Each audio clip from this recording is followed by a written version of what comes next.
Hi there, this is Nick and Ron with another edition of Ask Ron.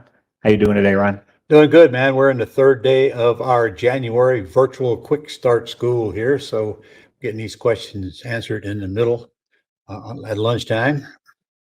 We're always putting you to work there, Ron, aren't we? Yeah. And our weather is gorgeous, except that it was 30 some odd degrees last night. Other than that, it was gorgeous. Yeah, 65 today, though. Yeah. All right, we got quite a few questions here this week. First question, or actually first 5 questions are from Tony and Angie. As they usually are. They're from Ohio. They say, I have a seller who has an HOA that says he cannot rent out his house. Does that preclude me from acquiring the house and putting a lease option tenant buyer in it? Yes. Okay. They're Yes. willing if there's a way around it. But you can always buy it and sell it with owner financing, Tony. You don't have to rent it, because if the HOA says you can't rent it, you can't rent it. There ain't no sense in trying to fight with them. On the other hand, though, if you can't rent it, that gives you a really good position to be in to make sure the seller understands that your choices are limited. So maybe you can get a better deal with them.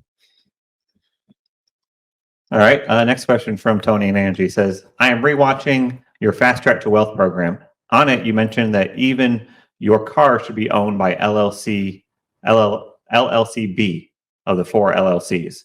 If I use a HELOC to buy a car and make payments to pay off the car in my HELOC, can I deduct the payments as a business expense? Yes, you can, but that's going to get a little complicated now, because first of all, you got to make sure your CPA knows that what that money was for, and separate it from everything else. That's, if that's the only thing in your HELOC, that's okay. But if you got other stuff you bought from your HELOC, then that's got to be separated out of that. Honestly, it'd be just as easy if you bought it in an LLC or with a personal property trust and just wrote the check to the LLC as a loan, and then pay for it out of the LLC, and then the LLC can write off probably about 80% of the cost of it if you're using it for business. So what my deal is, it's 80-20 with my CPA, because he once sent me a thing that said, I want you to keep a record of everywhere you go and how many miles you drove there and what the purpose of that was. And I said to him, Mark, when you get that report, you'll know I'm dead and an imposter is filing my income taxes, because there ain't no way I'm going to keep that report. So we agreed 80% business and 20% personal.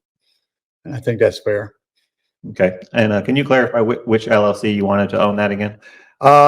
B, most likely. B as in boy. B as in boy. But honestly, I'd rather you own it in well, let me tell you this. To own it in the LLC is going to be a whole lot easier dealing with the DMV. I'll tell you that, because that's kind of normal. If you put it into a personal property trust, you might have to fight your way through the ignorance down there about these trusts. Every time we buy a house in a personal property trust, we have to go through that crap. Now, Tish is the one that goes down and deals with them, so I don't have to handle it. And if the same person is down there, after a while you get them trained, but that's probably not going to happen. But just remember that if your title to your car is to that LLC, and something happens in that car, accident or whatever, that your insurance don't cover, and it's going to come right back and reflect on whatever other assets you have in that LLC. And with personal property trust, it's the only asset in the trust. That's my point. All right. Third question from Tony and Angie. I am encountering sellers with reverse mortgages. What can I do for them? And are there any special circumstances that I need to keep in mind? Okay, from a investor point of view, I could care less. I'll buy it because I ain't worried about the bank. I'll deal with them if and when they want to call a loan due. And by the way, that's one that they might very well call the loan due if they find out that it's been sold, or in fact that the borrower has moved out of it. But I don't, I can deal my way out of it. I know the bank don't want the house. The bank would rather have COVID than take that house back, but they might call that one due. So if I were going to buy one with a reverse mortgage on it, my exit strategy would probably be just list it with a realtor and let them sell it. And of course, all those loans would be paid off. I have a seller that has a mechanics lien on the property. What are your thoughts on my negotiating with the lien holder to pay it off at a lower price, and then subtracting the full amount from the proceeds that the seller gets? Well, that's the way it works. Okay. And that's good opportunity. You can buy the house, leave the lien in place, and buy the house and take over the debt. It doesn't matter what debts you're taking over. You could have 5 different liens against the house. You don't have to pay them off when you buy the house. And now when you're buying a house, the full price of that lien is part of the purchase price. So what I would do is I wouldn't negotiate with that lien holder on paying it off. I negotiate with them on releasing it from the property. Okay. I want a release of lien signed, which means they can go personally collect from the homeowner if they want, but with a release of lien, when that is recorded, there is no more lien on that house. So that $8,000 lien, I'd probably discount it down to $1,000 and just get that release of lien signed, which is 1 sheet of paper. In fact, it's in one of my courses. I think it's in my paper power course, but it's probably on the Gold Club site. You remember it? Yeah, I believe so. Or you can better yet, just get one from your attorney, your title company, or whatever.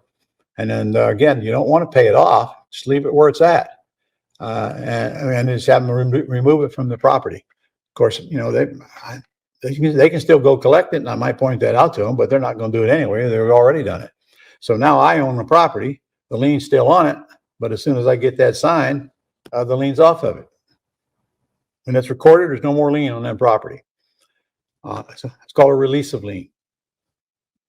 All right, with this next question, I think Tony might have a bug in our office because we're actually just talking about this today.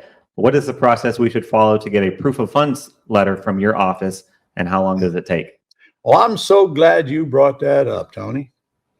The answer is I went and got me a proof of funds off of our brand new proof of funds site last night, and it took me approximately 10 minutes to fill out the form or less. Tell them about it. It's about 30 seconds to fill out the form. Well, 10 minutes for me. You put your name in there, you put the amount, and the property address. Unless you want it to be generic, then you would leave the property address blank. Now, you're not going to be able to get to that without the code. So Nick's working on creating the code, because only quick start attendees have access to that proof of funds. And it's a letter telling anybody that the funds are available. But I do not want you to confuse proof of funds now with a loan. I'm giving you a proof of funds in order for the realtor or whoever to see there's money in an account to buy this property. That does not mean I will be funding your property. I'm going to say that 50 times to make sure it gets across. Don't be having some title company call me to send the money to the closing. I'm only giving them proof of funds so you get the offer accepted. You still got to go get your own private money. And Nick's going to put a great big disclaimer up there in 12-point type on that. And why do you think I'm so adamant about that? I used to offer proof of funds, and that's exactly what happened. Title companies were calling me up and asking when they're going to get the check. And I say, what the hell are you talking about? So don't misunderstand proof of funds. And anybody that offers you proof of funds, the same thing. Jay offers proof of funds, but he ain't going to send money to your closing agent. All right. Next question is from Anna Nunez in California. Hey, Anna. She says, I found the general release for seller when assigning lease, acts only form on the Gold Club. But notice this form is 10 years old. Is this still current, or do you have an updated form that you use? There's nothing to update. There's nothing needed changed on that form, but you might want to go to your attorney and get one that they like. But I don't have any doubt that would serve the purpose, because all it is a seller agreeing to release you from any liability. That's all it is. But in that particular case, the age of it's irrelevant. Yep, we keep them all current.